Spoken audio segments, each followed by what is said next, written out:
Olá,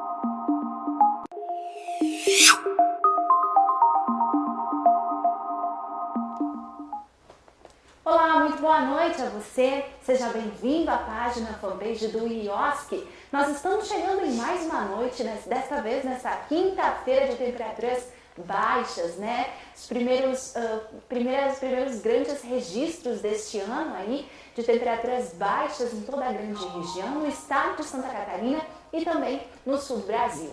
Bom, e quando esse momento chega pra gente, né? A gente também lembra que existe muita oscilação de temperatura. E o que isso significa? Significa que temos pela frente alguns meses de também instabilidades em relação à nossa saúde. Hoje nós estamos ao vivo aqui no IOSC para falarmos sobre imunidade. Vamos conversar então hoje com a doutora Leda Sondrin, que está conosco já, como vocês podem ver, e também a doutora Kaline, que é pediatra atuante aqui no IOSC em Chapecó. Boa noite, doutoras, obrigada pela presença aqui. Boa noite a todos. Boa noite. Muito bem, estamos realmente nesse clima de temperaturas baixas, não é, doutora Leda? E tudo isso também é um motivo a mais para que a gente possa buscar a prevenção. Mas a gente vai falar sobre isso, sobre por que a gente tosse mais nessa época do ano, por que a nossa voz, né, e a nossa respiração pode ou não ter mais chiados, enfim, a gente vai saber tudo sobre isso. Porém, existem pessoas, enfim, bebês que já nascem com esse chiado. São os pacientes que chiam. Eu quero entender mais sobre isso, então, com vocês a partir de agora. Vocês podem nos explicar? Claro! É um prazer enorme estar aqui hoje para a gente bater um papo sobre esse sintoma que é tão comum hoje em dia, né? Principalmente agora nos meses de outono e inverno, né? A gente se depara com uma queixa muito comum, tanto nos consultórios quanto nos serviços de pronto atendimento, que é as pessoas que chiam. Não só os bebês, adultos também, mas a gente vê com uma frequência muito grande as mães chegando com a queixa de tosse e chio no peito. Meu bebê tá chiando, meu bebê tá com muita tosse faz 3, 4 dias. E quando a gente vai examinar, a gente percebe que esses bebês apresentam, essas crianças apresentam um barulho diferente na ausculta pulmonar que a gente chama de sibilos, tá? O sibilo nada mais é do que o chio no peito. Ele aparece principalmente devido ao edema, ao inchaço da árvore brônquica, dos brônquios, dos bronquíolos, ou mesmo por obstrução por algum motivo, ou por secreção, ou até por corpo estranho nas crianças, que é mais um diagnóstico diferencial desse chio no peito, tá? Então as causas são muitas para a sibilância. Nem todo bebê que chia é asmático, nem todo bebê que chia está com gripe, nem todo bebê que chia tem alergia, né? Desses a gente vai ter que drenar o que é realmente, o que vai se tornar uma asma e o que é viral, tá? E existe muito do viral, né, doutora Leda, nessa época do ano? Então, essa época do ano é em decorrência, inclusive, das mudanças, né, de hábito que nós temos encontrado na sociedade, devido ao pai e mãe trabalhar, a dificuldade da criança ficar em casa. Então, a gente tem uma introdução da criança de uma forma muito precoce no ambiente escolar, nas creches. Então, nesse momento, o que acontece? Começa a esfriar, fecha-se tudo e as crianças ficam em local fechado. E mesmo com todos os cuidados que se tem de higiene, né, o preparo dos professores e assistentes, essa disseminação de vírus fica muito mais fácil, a contaminação. Então, muitas dessas crianças, elas iniciam com um quadro respiratório, de sibilância, de chiado, de tosse, porque adquiriram um vírus, outro vírus, porque é muito contato, né? A taxa de infectividade dentro do escolar é mais de 20%. Eu costumo brincar, a cada 10 pacientes assim dentro de uma escolinha, 2 estão com infecção. E a outra coisa que acontece é que os pais, por necessidade, a criança adoece e, infelizmente, é uma necessidade da família continuar levando essa criança para a creche e não tem onde deixar. Então, isso é um dos fatores, eu diria assim, bem importantes, né? Outra coisa importante é lembrar, e que as mães têm que procurar, que são diversas as causas de uma criança que chia, mas é importante saber também que 50% aproximadamente de todas as crianças vão ter episódios recorrentes de sibilância, quer dizer, vão ser aqueles pacientes que começam um resfriado e aquele resfriado parece que não termina. A criança continua tossindo e obstrução nasal e não dorme bem e o que tem essa criança? Então aí acho que a Kaline vai falar um pouco, o que tem? O que tem o nenê, Kaline? Explica pra gente, porque é tão bom, não é? Como mães, ter, por exemplo, essa oportunidade de ter uma médica alergista, imunologista e uma médica pediatra, que falam juntas sobre algo que a gente vive na pele, principalmente nessa época do ano, quem tem criança pequena, né? Isso, claro, pode continuar nos adultos também, mas é um outro fator que a gente vai falar depois. Então, você que está nos assistindo, participe, interaja, mamães e papais de plantão, mande suas perguntas, porque hoje à noite nós temos essa grande oportunidade para lhe responder, tudo bem? Doutor, então explica para nós a pergunta que a doutora Leda fez. Então, eu acho importante a gente começar a falar, vamos começar por ordem cronológica, então pelos bebês menores, né? Uma das principais doenças que acomete os bebês antes dos 6 meses é a chamada bronquiolite, tá? A bronquiolite é causada por um vírus. O principal deles é o vírus sincicial respiratório, que aumenta muito a sua circulação nesse período de outono e inverno. Não só ele pode causar, nós temos o adenovírus, o rinovírus, né? Ou até mesmo influenza que pode causar as sibilâncias. Mas o principal nesses bebês abaixo de 6 meses é o vírus sincicial respiratório.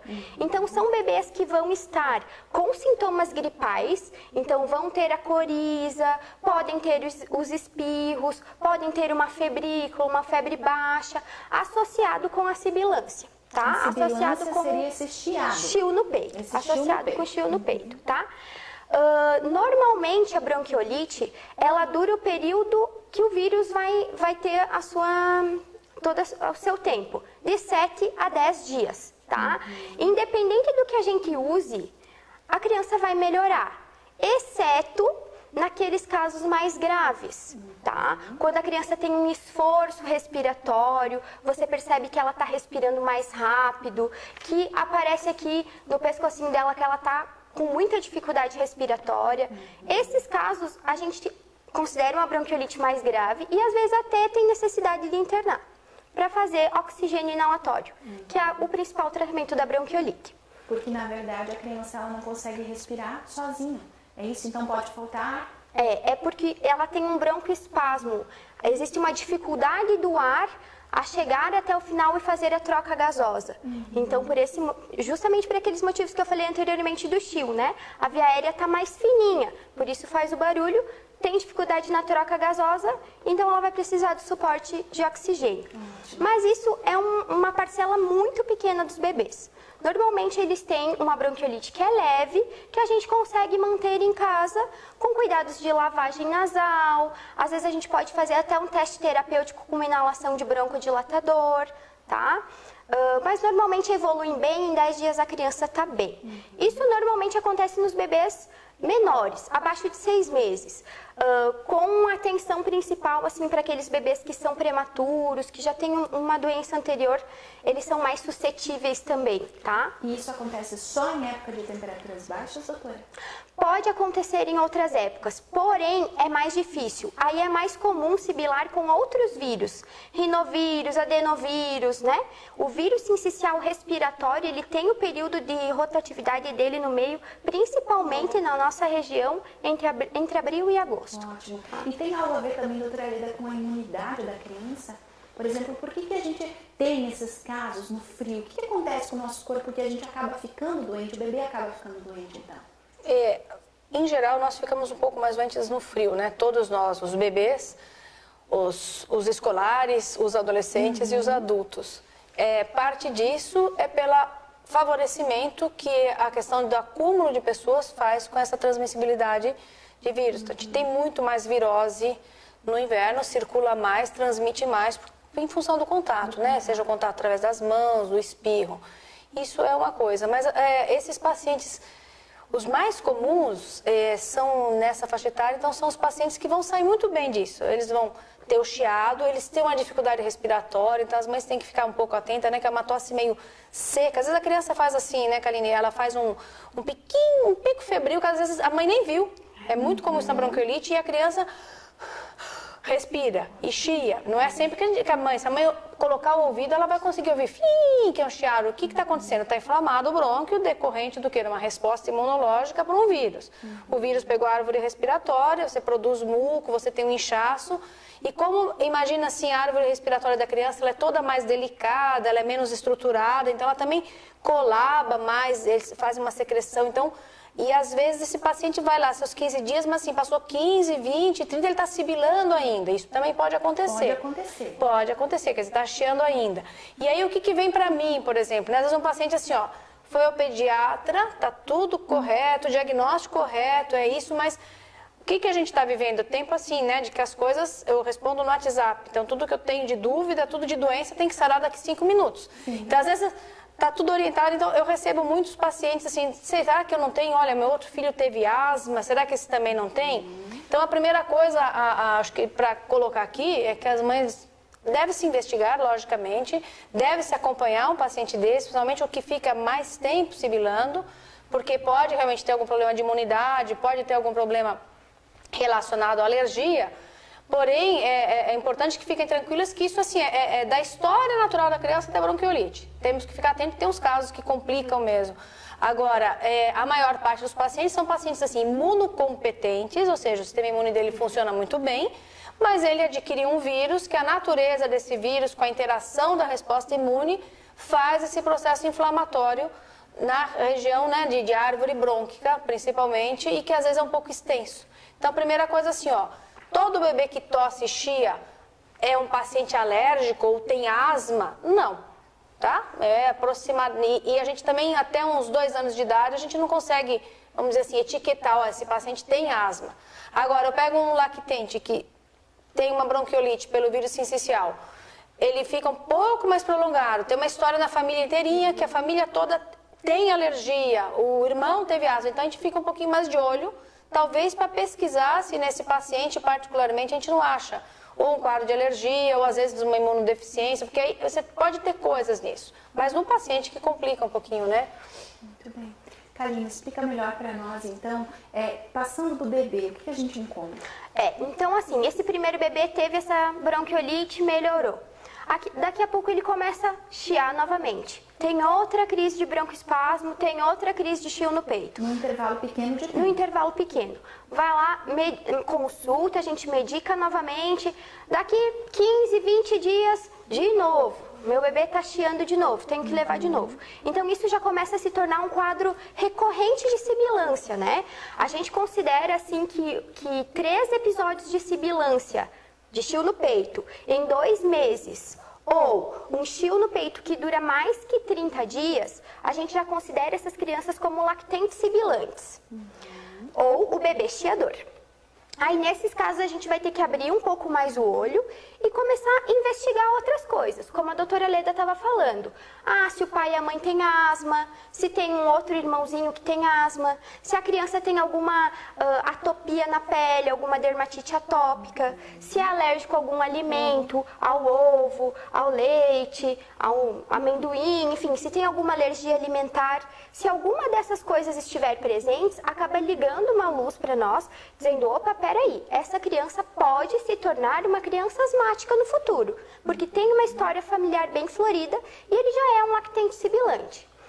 Agora, pode ser, não tem nenhuma história, o bebê pode chiar até os 2 anos, até os 4 anos e parar de sibilar normalmente e não ser uma criança asmática. Então, nesse ponto, nessa hora, a gente leva muito em consideração a história familiar e os adendos de atopia e de alergias que essa criança tem. Como a doutora Leda falou também, até os 2 anos a gente não tem como dizer, olha, o seu filho é asmático. Até porque as provas, os exames não são muito fidedignos nessa idade. A gente vai mais pela clínica, né? Então a gente classifica eles como bebê chiador, como lactente sibilante e vai acompanhando e ver como vai a evolução dessas crianças. E onde entra a alergia respiratória, enfim, doutora, nesse tipo de paciente? Então, se eu tiver um paciente que vai evoluir para alergia respiratória, então assim, o paciente para se sensibilizar principalmente a aeroalérgenos, fica alérgico a ácaro, pólen, geralmente isso acontece de 1 ano para frente, mais comumente de 2 anos para frente. Então, se eu tiver um paciente que tem todo esse histórico familiar, que na família existe alergia respiratória. Então, o pai tem rinite alérgica ou a mãe tem uma história do irmão que teve. A gente fica sempre um pouquinho mais de olho porque essa sibilância que eu digo é uma doença muito comum, a bronquiolite. É muito comum a criança até os 2 anos de idade chiar o peito, sibilar, ter um pouquinho de falta de ar com virose, mas não é toda essa criança que vai ter alergia. Mas quando a gente tem um histórico familiar, como a doutora Kaline falou, isso pesa bastante. Pesa bastante também em que ambiente que essa criança se encontra. Então, por exemplo, crianças que vivem em locais com fogão a lenha, nossa região é bem comum, que a gente tem que orientar, quer dizer, é um agente muito irritante para as vias aéreas. Eu costumo brincar assim, ó, que, para fazer uma analogia, que o brônquio de um adulto é um macarrão cru, com um furinho no meio. E o brônquio da criança é o mesmo macarrão, um pouquinho mais fino, cozido. Nossa, então, o que eu quero dizer com isso? Além dele ser mais fininho, ele colaba facilmente. Então, faz secreção. Então, dá para entender que processos inflamatórios nessa área que não está totalmente desenvolvida, tem até algumas coisas metabólicas no pulmão ainda que não estão totalmente maduras, eles complicam. Então, a primeira coisa, assim, os pais têm que investigar, mas eles têm que ficar um pouco calmos, né, Kaline? Porque a gente vê muita ansiedade. Será que vai ter asma? Será, olha, o irmão teve. E outra coisa que a gente vê, assim, de vez em quando a gente lança mão do quê? De medicamentos com dispositivos inalatórios para tratar esse paciente. Então, por exemplo, eu vou usar um broncodilatador, já que tem um pouco de broncoespasmo, eu vou usar um medicamento para abrir. Já que está inflamado, eu vou usar um medicamento para desinflamar. Então, a gente começa com os dispositivos inalatórios, em forma de nebulização ou em forma de bombinhas, as famosas bombinhas. E existe ainda, apesar de a gente explicar muito preconceito. Então, às vezes, fala, nossa, olha, eu fui lá, primeira vez que eu fui, imagina, já me deram uma bombinha, será que então tem... Não é alergia, ainda é um bebê, né, um lactente sibilante, vamos aguardar um tempo, então a gente tem que ter um tempo. Então a alergia se encaixa no quê? Esse paciente é aquele que começou a sibilar pequenininho, começou com virose e assim, ó, continuou sibilando, fez os 2 anos, continuou sibilando, e aí você começa a ver que a virose é um fator importante para ele começar a chiar, mas assim, ele pular no tapete também é um fator importante, ele começa a mudar. E a gente vale a pena a gente pensar, né, no histórico familiar, e sempre que é uma criança que recorre um pouquinho mais, quer dizer, está chiando mais do que a média, de investigar, porque apesar da gente aguardar... imaginar que uma criança se sensibilize, principalmente depois dos 2 anos, aqui na nossa região não é pouco frequente a gente pegar o quê? Crianças com alergia a pólen com 10 meses de idade. Eu tenho paciente que já é positivo para pólen de azevém com 8 meses de idade. Então essa criança assim vai lá fora, pega um vento um dia assim e começa a chiar o peito. Ou a criança também, hoje mesmo atendi um paciente que não completou 1 ano ainda e tem uma IgE específica para ácaro, quer dizer, tem muita alergia à poeira doméstica, bastante mesmo. E eu não esperava, a gente faz esse screening, né, para entender, a gente faz o screening da parte imunológica também, porque às vezes o paciente com imunodeficiência de anticorpo, ele pode ser uma criança que pega mais infecção, então ele vai chiar mais. Vale a pena investigar, mas vale a pena também a gente ter assim, investigar com consciência e os pais terem um pouquinho de calma. E se a criança precisar usar um pouco mais de medicamento, que realmente acaba precisando, vai usar um spray, vai daqui 15 dias de novo no pediatra, vai usar mais um spray, né? De vez em quando essas infecções virais elas contaminam com bactéria, vai usar antibiótico um pouco mais, mas a gente não consegue fazer o ideal, que seria colocar a criança num ambiente que não tenha ninguém que fume, isso a gente pede muito, que não tenha, por exemplo, no interior um fogão a lenha e que de repente na cidade a mãe não leva mais a criança numa creche, por exemplo, que vai fazer como? Não tem como. Não tem como. Né? Não tem, faz parte. E eu costumo brincar, nós vamos ter que pagar o mico aí por uns 2 anos de estar aqui, né? Se envolvendo com isso, mas as coisas vão dar tudo certo. Então, o que a gente vê é que o prognóstico dessas crianças, na maior parte, ele é muito bom. Então, isso que eu acho que é importante saber. É importante destacar aqui também que nessa época do ano existem muitos vírus, como vocês falaram, não é? E eles estão, parece, fortes, resistentes. Tem muita criança nessa situação, né? Até a gente fez uma pesquisa para essa transmissão e nos hospitais de grandes centros como São Paulo não há mais espaço para internação de crianças nessa época do ano, especialmente essas crianças menores, né? Devido à bronquiolite, por essa necessidade de oxigênio. Doutora, é um cenário parecido aqui em Chapecó e região? É muito parecido, não é raro a gente ver o nosso maior hospital público, né, que é o Hospital Materno Infantil, com leitos lotados, com crianças internadas até às vezes no pronto-socorro devido à superlotação, né? E com certeza não é porque o hospital é pequeno, é porque a demanda vem crescendo. E nessa época de inverno agora, por eles estarem na creche, por estar com as janelas todas fechadas, né? Todo esse cenário acaba que as crianças ficam mais doentes. Não tem como negar isso. E acabam internando mais, né? Mas isso não é exclusivo dos bebês, não é? Crianças acima de 2 anos, doutora, também enfrentam esses quadros, como vocês vêm falando? Então, enfrenta também. E aí a gente tem 2 cenários. A gente pode ter esse bebê que já começou sibilando, de pequenininho, toda vez que pegava um quadro infeccioso viral, um resfriado, ele se comportava nesse formato, né, com falta de ar, tosse. É uma tosse bem característica do bebê que chega, é uma tosse com pouca secreção e ela é uma tosse quase que, não dá para dizer metálica, mas ela quem já viu uma vez o bebê chiando, já depois de longe já sabe, tá chiando. Ouve pela tosse, porque é bem característico. E nós temos esses pacientes, então, que vão começar, por exemplo, aos 2 anos, se sensibilizar ou não, e a gente pode ter os pacientes asmáticos, alguns atópicos, outros não. Recentemente, num congresso, eles colocaram uma coisa bem interessante, que até eu recebi que a gente tem que começar a classificar, a gente tem que classificar e realmente a gente faz isso bem individualmente cada um desses pacientes, sabe? É bem importante, embora assim, muitos bebês sibilem, embora muitas crianças com 2 anos, adolescentes e adultos chiem o peito e têm falta de ar, o diagnóstico diferencial, ele é muito individual, porque às vezes você pode ter um paciente adulto que não tinha nada, começou a chiar o peito, tossir, e aí ele fala que também começou a ter uma dorzinha aqui, ele tem um pouquinho de sensação de queimação, e às vezes o paciente começou a adquirir um trabalho novo, está comendo um pouco mais, está um pouco mais estressado, começou a fazer um refluxo. Não é nem que esse paciente tenha um refluxo, sempre teve, mas ele está comendo de uma forma tão inadequada que a quantidade de gordura volta um pouquinho de ácidos, de líquidos, esse paciente tem já uma história de um pouco de alergia, ele começa a ter um quadro de asma na fase adulta e muitas vezes um dos fatores encadeantes, por exemplo, é o refluxo. E aí o inverno ajuda, porque uma sopinha de Eoline vai bem, né? A sopinha de Eoline, um vinho, né? São coisas que favorecem. Aí você tem também uma criança na idade escolar, que ela começa a sibilar, porque esse paciente, então, a partir de agora, ele tem, por exemplo, alergia a ácaro. Mas às vezes não.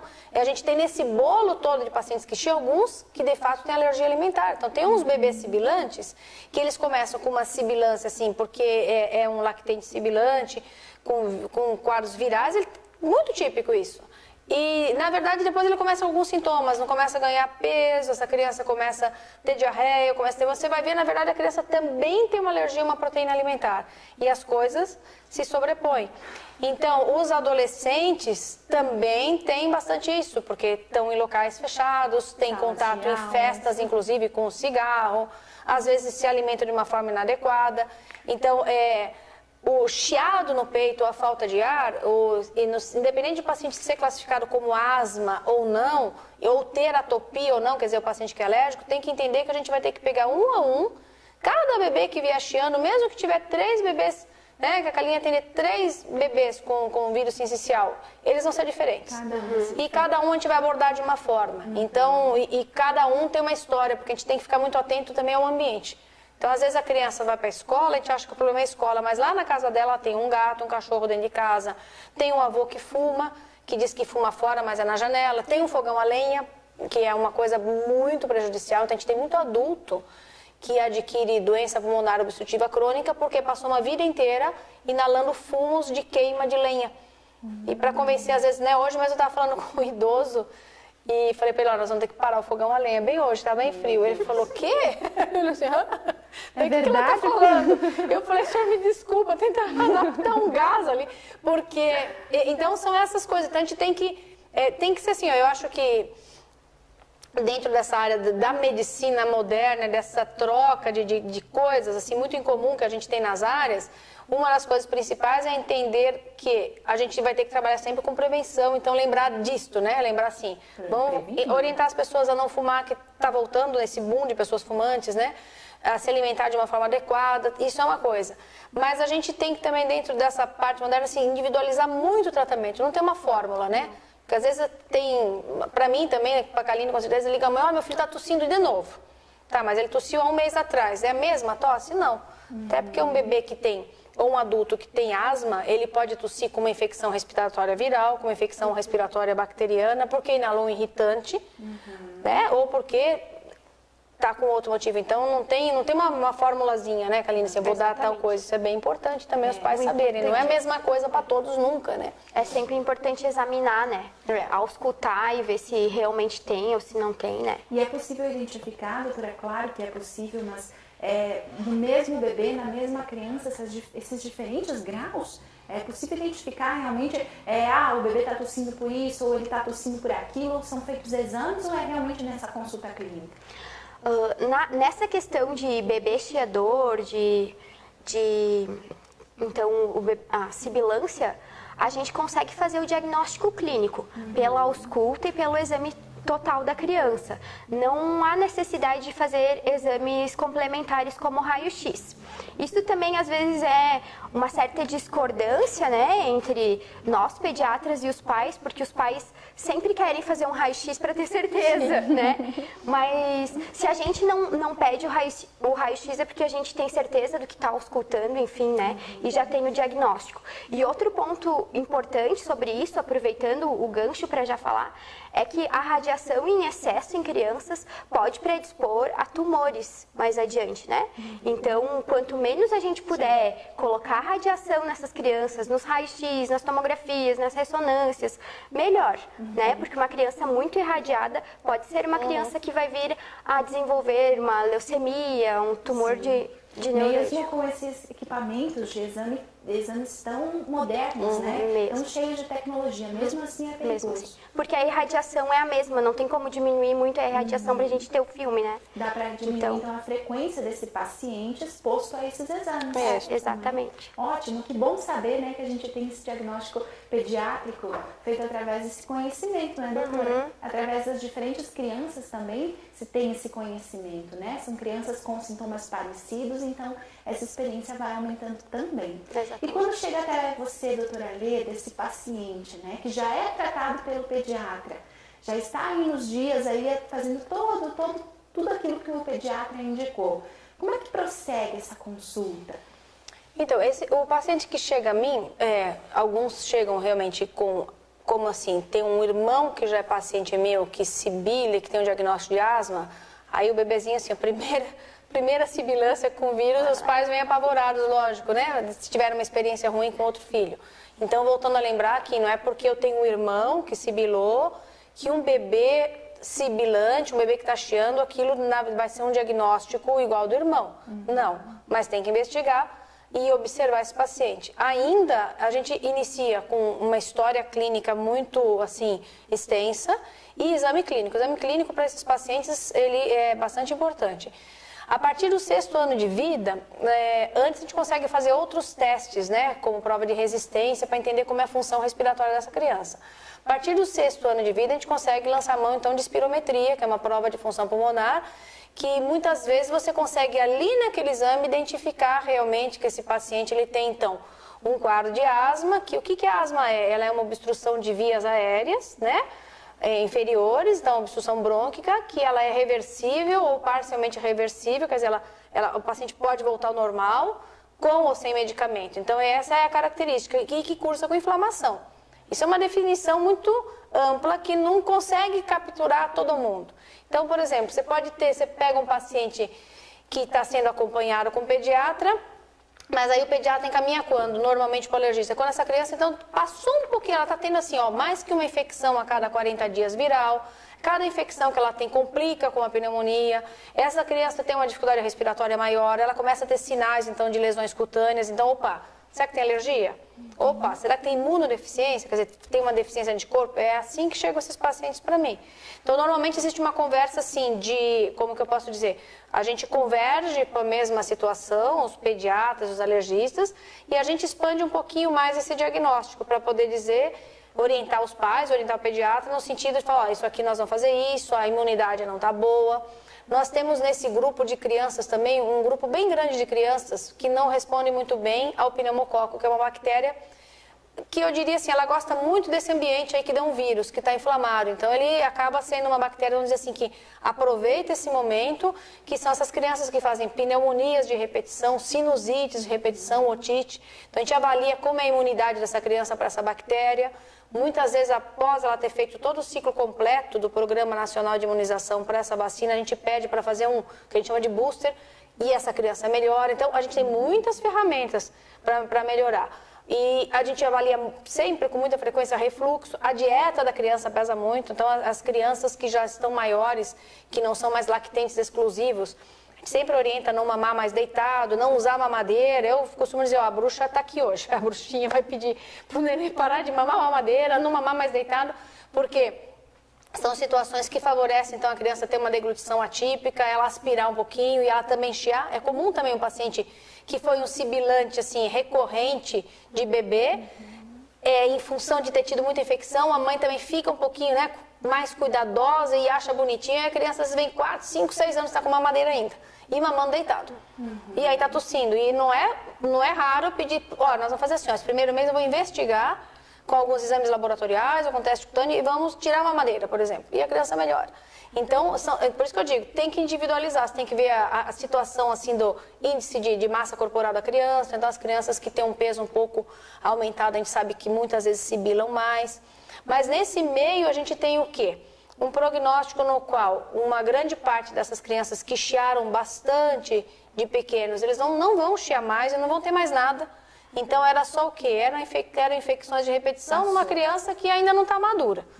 A outra coisa é que, do ponto de vista imunológico, para dizer que o sistema imune está bom, está pronto, eu diria, não bom, porque ele é bom para cada etapa, mas ele está pronto, é a partir do 5º ano de vida. Então, por exemplo, eu, que não vou falar exatamente há quantos anos atrás, mas eu, quando comecei a frequentar a escola, na minha época, a gente ia para o pré, o que é o pré-3 hoje, a gente ia para o colégio com 6 anos. Coincidentemente, o sistema imune já está bom, então a gente não via. Então eu acho assim, ó, parte do que a gente está vendo agora, que é uma epidemia realmente de lactentes sibilantes, tem muito a ver com a exposição ambiental. Mas o que a gente vai fazer? Aí tem o ar-condicionado, que os pais têm muito medo, mas realmente dependendo da quantidade que se liga, fica muito seco. O ambiente muito seco ele é agressivo para a mucosa respiratória. Aí você tem outras casas, então, que tem um pouco de umidade, tem mofo. Aí se o paciente já é sibilante, então ele está com a árvore brônquica inflamada, esse paciente, se ele tem uma genética para alergia, eu já estou favorecendo esse bebê realmente a ir se sensibilizando aos alérgicos do ambiente. Então, esses são os links. Então, a gente vai ter que entender, é uma mãe que a criança está na escola só porque a mãe quer que socialize? Sim.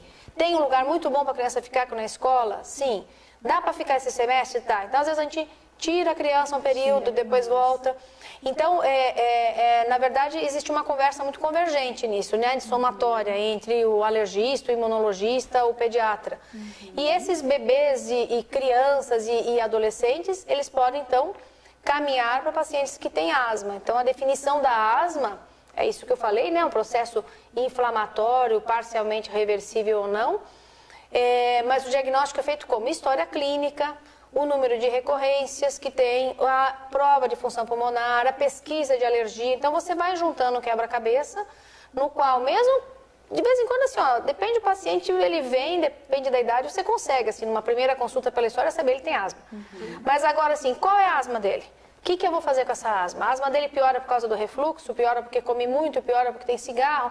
É isso que eu digo. Aí você individualizando, e às vezes é um detalhe, você consegue trabalhar com a qualidade de vida desse paciente. Muito bem. Doutora Kaline, e esses pacientes, essas crianças, enfim, são asmáticas, elas vivem bem a partir do momento que elas são tratadas? Isso é um outro ponto bem importante para a gente tocar, porque muitas dessas crianças estão sem diagnóstico. né? Elas vivem sem diagnóstico, então não tem um tratamento adequado. Então são crianças que têm as suas atividades diárias prejudicadas. Então o primordial, muito importante, é essas crianças que chiam, essas crianças que têm sibilância, procurarem o seu médico, o seu pediatra, enfim, para ter esse diagnóstico e ter o manejo correto.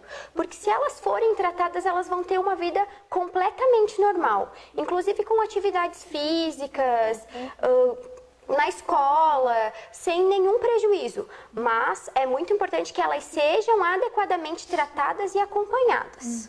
Muito bem, muito bem. Quando a gente fala também vias aéreas, né, tudo isso, existe uma ligação entre todos esses, toda essa parte do nosso corpo, não é? A parte da respiração, os brônquios, isso também é diagnosticado, não é, doutora? Em todos os casos, nesse caso do bebê chiador? Vocês avaliam todo, porque quando a gente acaba ficando doente, não fica doente apenas essa parte, né? A parte da respiração. Tem toda a parte também, a parte do... Como que fala aqui, doutora, me ajuda? Claro, a gente sempre examina o paciente como um todo, né? A gente vai examinar tudo, a orofaringe, né? Os ouvidos, enfim, tudo para ver se não tem outras infecções associadas com isso. Para a gente poder dar um diagnóstico de que é a sibilância, que é só um bebê chiador e que não tem outras infecções associadas com isso. Mas claro que normalmente, assim, se você tem uma atividade inflamatória pulmonar na árvore brônquica, ela vai se estender também para questão nasal, para rinorreia. Isso também é outra coisa que eu queria ter falado antes, mas não quis, enfim, atrapalhar, é que ficar de olho também naqueles bebês que chiam sem sintomas respiratórios outros. Aquele bebê que só chia, que não tem coriza, que não deu febre, que não tem outros sintomas, só chia. Então nos leva mais a pensar em alguma coisa mais alérgica, né, até uma futura asma, do que aquele bebê que está chiando e tem outros sintomas associados em toda a extensão do trato respiratório. Muito bem, é importante que a gente tenha bastante informação para sempre ter as nossas dúvidas esclarecidas, como as doutoras estão nos ajudando. Bom, falamos sobre esses diagnósticos, falamos sobre toda essa situação do bebê chiador, alertando vocês, pais e mães, mas como a doutora Elida falou, o mais importante de tudo isso é a prevenção, como prevenir. Já nos deram boas dicas, né, de ambientes mais abertos, janelas abertas, enfim, climatização, fogão a lenha, meu Deus, não é, doutora Helena? Bom, de uma maneira geral, também como você, como pediatra, doutora, o que dá para fazer para a gente evitar essas situações recorrentes? Até mesmo porque muitos são bebês chiadores somente por conta de resfriados e, enfim, dessas doenças respiratórias. Exatamente. Por esse fato de ser... a maioria ser viral, a única forma seria a gente colocar o bebê numa bolha, né? Sem ter contato com outras crianças, sem ir para a escolinha, que às vezes não é o mais indicado.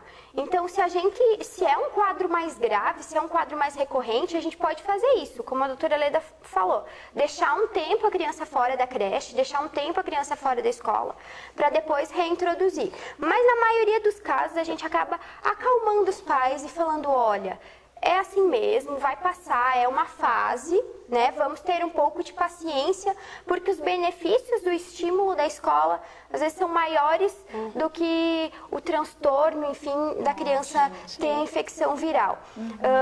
O tabaco é muito importante também, às vezes os pais falam que fumam fora de casa, mas resíduos da fumaça ficam no cabelo, na roupa, então isso também é irritativo para a criança. Para os bebês pequenos, atentar também no uso de amaciantes, né, na hora da lavagem da roupa muito fortes, porque esse pouco cheiro que fica residual na roupa também pode ser irritativo, perfumes muito fortes, né? Sempre, agora a gente está numa fase que a gente tira a roupa de verão, bota para cima e traz a roupa de inverno para baixo, então sempre lavar essa roupa antes de usar na criança, né? Mesma coisa com os cobertores, mantinhas, enfim. Muito bom. Doutora Leda, considerações finais? Algumas, sim. A gente tem que lembrar, dentro de todo esse espectro aí, que nós avançamos muito no tratamento dessas doenças respiratórias, em termos de medicamentos, dispositivos para liberar essa medicação, mas ainda no Brasil, por exemplo, 20% da população tem asma, e a asma ainda mata no mundo. Então, como a Kaline falou, é muito importante a gente ter essas duas vertentes. Uma, entender que o lactente sibilante ou o bebê que chia, ele pode ser realmente um bebê que tem um pulmão que ainda não está maduro e que está tendo síndromes virais de repetição, infecção. Nesse meio você tem outros pacientes, então a gente tem que estar alerta.